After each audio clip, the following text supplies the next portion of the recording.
Indonesia, tahun 1965. Sebuah tahun yang akan dikenang dalam sejarah sebagai masa penuh gejolak dan perubahan besar. Sebuah bangsa di ambang perubahan, di mana harapan dan ketakutan bercampur menjadi satu. Presiden Soekarno, pemimpin karismatik yang telah berjuang untuk kemerdekaan, mulai kehilangan kendali atas situasi yang semakin rumit. Perang dingin berkecamuk memberikan bayangan panjang di seluruh Nusantara, mempengaruhi setiap aspek kehidupan politik dan sosial. Indonesia, dengan partai komunisnya yang berkembang pesat, menjadi medan pertempuran dalam pertarungan ideologi global ini.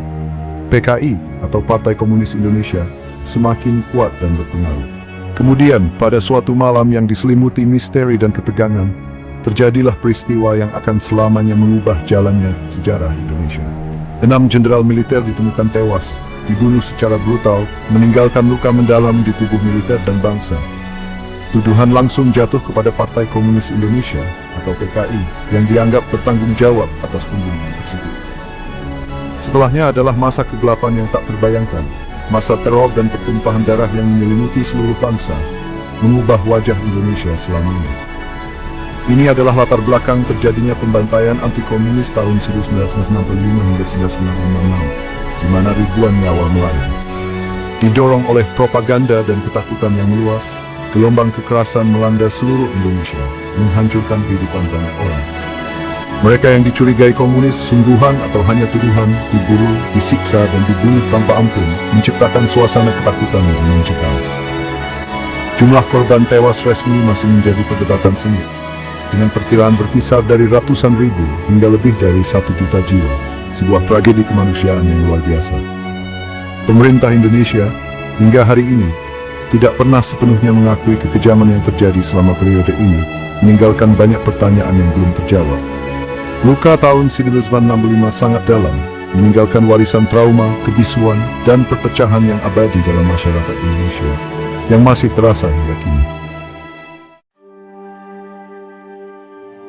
Bali, Pulau Dewata, yang terkenal dengan keindahannya yang menakjubkan, budaya yang kaya, dan masyarakatnya yang ramah, tidak luput dari kengerian yang mencengkram bangsa. Pulau yang biasanya menjadi surga bagi wisatawan ini, pernah menjadi saksi bisu dari salah satu periode paling kelam dalam sejarah Indonesia. Bahkan Bali menjadi salah satu pusat kekerasan yang mengerikan. Kekerasan ini tidak hanya merusak fisik, tetapi juga meninggalkan luka mendalam pada jiwa masyarakatnya. Pulau ini memiliki basis PKI yang kuat, menjadikannya target utama bagi pasukan anti-komunis. PKI, atau Partai Komunis Indonesia, memiliki pengaruh yang signifikan di Bali, yang membuatnya menjadi sasaran utama dalam pembersihan anti-komunis. Pembunuhan di Bali sangat brutal, seringkali dilakukan oleh milisi lokal dan kelompok sipil, yang didorong oleh campuran oportunisme politik, kefanatikan agama, dan persaingan lama. Konflik ini tidak hanya melibatkan tentara, tetapi juga warga sipil yang terlibat dalam kekerasan. Sawah yang indah dan pura yang tenang menjadi saksi bisu dari kekejaman yang tak terkatakan. Tempat-tempat yang biasanya penuh dengan kedamaian berubah menjadi medan perang yang penuh dengan darah dan air mata. Keluarga tercerai-berai, tetangga berbalik melawan tetangga, dan sendi-sendi masyarakat Bali hancur. Hubungan yang dulu erat kini hancur oleh kecurigaan dan kebencian. Teror menyebar luas, mencapai setiap desa dan setiap rumah. Tidak ada tempat yang aman dari bayang-bayang ketakutan yang menyelimuti pulau ini.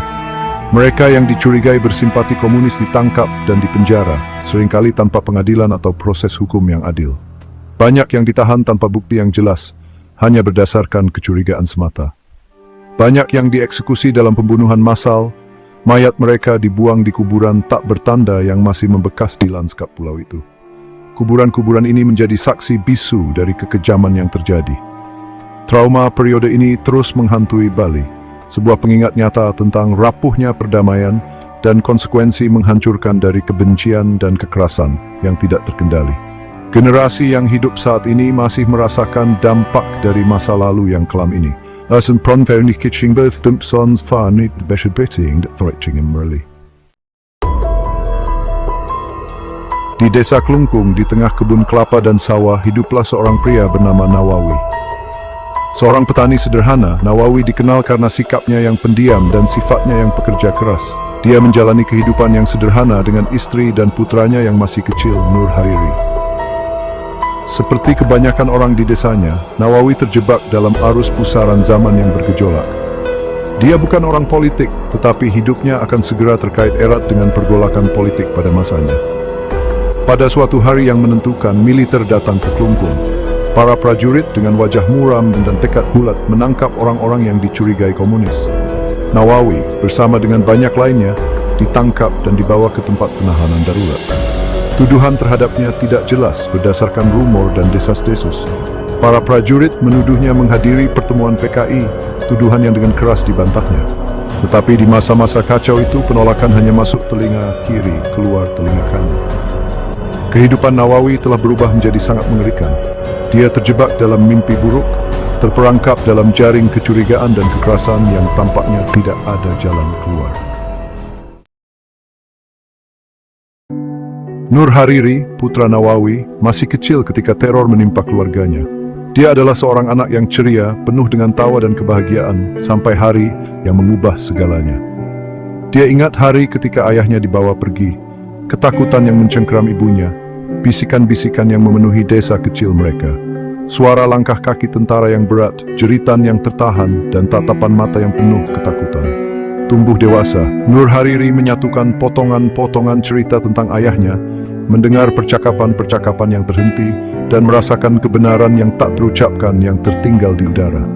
Setiap cerita yang dia dengar, setiap bisikan yang dia tangkap, menambah kepingan puzzle yang mengerikan. Ayahnya, dia tahu, tidak hanya dipenjara tetapi dipaksa untuk menjadi algojo. Sebuah peran yang tidak pernah dia bayangkan akan diambil oleh pria yang dia kagumi.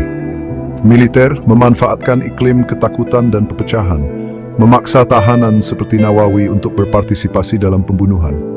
Mereka menggunakan ancaman dan janji palsu untuk memanipulasi orang-orang yang tidak bersalah. Mereka diberitahu bahwa kerjasama mereka akan menjamin pembebasan mereka, kesempatan untuk kembali ke keluarga mereka. Namun janji-janji ini sering kali kosong, hanya alat untuk mencapai tujuan yang lebih gelap. Bagi Nawawi, itu adalah pilihan yang mustahil, dilema yang mengerikan. Setiap malam dia bergulat dengan keputusan yang harus dia buat, mengetahui bahwa tidak ada jalan keluar yang benar-benar aman. Penolakan berarti kematian, bukan hanya untuk dirinya sendiri, tetapi mungkin juga untuk keluarganya. Ancaman ini menggantung di atas kepala mereka seperti awan gelap yang tidak pernah hilang. Keterlibatan di sisi lain berarti mengkhianati hati nuraninya, berpartisipasi dalam pembunuhan orang-orang yang tidak bersalah. Setiap tindakan yang dia ambil, setiap nyawa yang dia ambil, meninggalkan bekas luka yang dalam di jiwanya. Nur Hariri tumbuh dengan beban pengetahuan ini, kesadaran yang mengerikan tentang apa yang telah dipaksa dilakukan ayahnya. Setiap hari, dia merasakan beratnya warisan ini, sebuah beban yang tidak pernah bisa dia lepaskan. Pengetahuan itu menghantuinya, memberikan bayangan panjang atas hidupnya. Setiap langkah yang dia ambil, setiap keputusan yang dia buat, selalu diwarnai oleh masa lalu yang kelam. Ayahnya, pria yang telah mengajarinya benar dan salah, telah dibuat untuk melakukan tindakan yang tidak terkatakan. Setiap pelajaran yang diajarkan ayahnya sekarang terasa seperti ironi yang pahit. Beban warisan ini, warisan korban dan pelaku, akan tetap ada pada Nur Hariri selamanya. Dia tahu bahwa dia harus menemukan cara untuk berdamai dengan masa lalu ini, untuk menemukan makna dalam penderitaan yang telah dialami keluarganya.